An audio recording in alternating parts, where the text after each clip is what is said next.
मुश्किल बात है। आज जातिवादी शक्तियां और फिर जरा जरा से बात पर मुसलमानों को हैरान और परेशान करने का काम। अगर मुसलमानों को इस मुल्क में सर ऊंचा कर जिंदगी बसर करना है, मुसलमानों को अगर शान शौकत के साथ इस हिंदुस्तान में जिंदगी बसर करना है, तो के लिए बहुत जरूरी है। जब तक हमारे बच्चे तालीम हासिल नहीं करेंगे, वो दुनिया के किसी भी मैदान में आगे नहीं बढ़। इसलिए बच्चों की तालीम और तरबियत पर ध्यान दीजिए। बच्चे जब घर में रहते हैं तो उनके माँ बाप उनके उस्ताद होते हैं।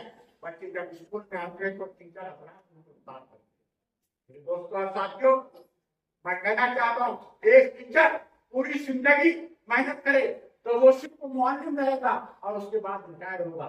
लेकिन एक टीचर किसी बच्चे पर मेहनत करता है, उसको अच्छी तालीम और तरबियत देता है, उसको अच्छे संस्कार देता है, तो वो बच्चे कोई डॉक्टर बनते हैं, कोई इंजीनियर बनते हैं, कोई रामदास बनते हैं, कोई खासदार बनते हैं, कोई मिनिस्टर बनते हैं, कोई मुख्यमंत्री बनते हैं, कोई डॉक्टर बनता है।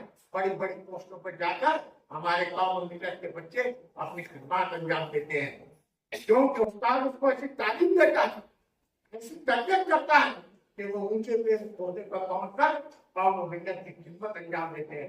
लेकिन हमारा एक उधर ही जाना रहता है, होने के बाद उधर रहता है, वो कुछ आगे बढ़ नहीं पाता।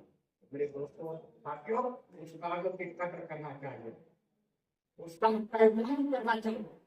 माँ बाप के बाद अगर कोई एहतराम के लायक है, माँ बाप के बाद अगर कोई इज्जत के लायक है, तो उस्ताद घबराते हैं।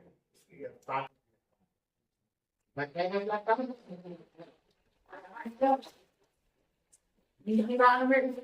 पॉलिसी बन रही है, इस धोरण बनाए जा रहे हैं कि गरीब का बच्चा शिक्षा भी नहीं दे सकता, तालीम हासिल नहीं करता। पानी जब छोड़ के वो घर बढ़ रहे हैं, क्योंकि अगर उसको मेडिकल में जाना है तो 1 करोड़ रुपया देना पड़ेगा। अगर डॉक्टर बनना चाहता है तो मेडिकल कॉलेज में 1 करोड़ रुपया देना। अगर इंजीनियर बनना चाहता है तो 1 लाख, 5 लाख, 2 लाख डोनेशन देना पड़ता है।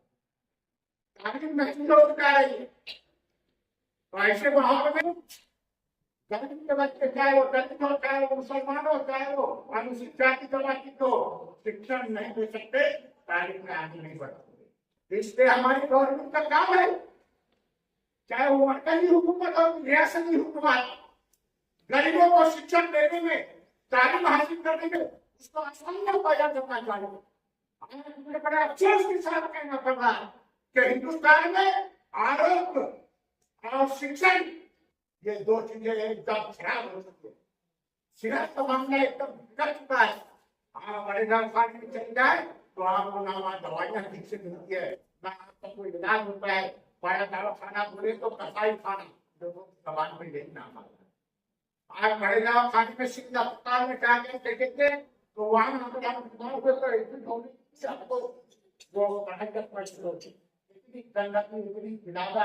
बाथरूम में आप जा सकते, खराब व्यवस्था पूरे हिंदुस्तान में आरोग्य विभाग में हो गई। इस तरह शिक्षण विभाग का भी बाजारीकरण हो गया है।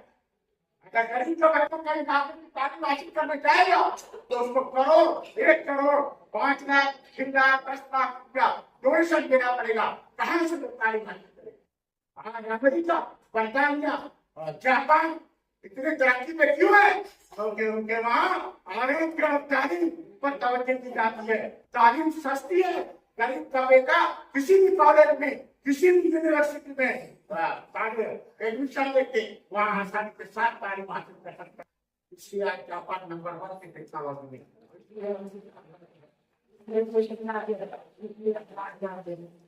हिंदुस्तान में आरोग्य और तालीम की व्यवस्था ये सत्यानाश हो गया है।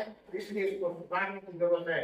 एक गरीब के बच्चे को आगे बढ़ाना है तो आपको तालीम सस्ती करना पड़ेगी। मैं इस मामले पर आज जितनी भी हाई स्कूल के जो भी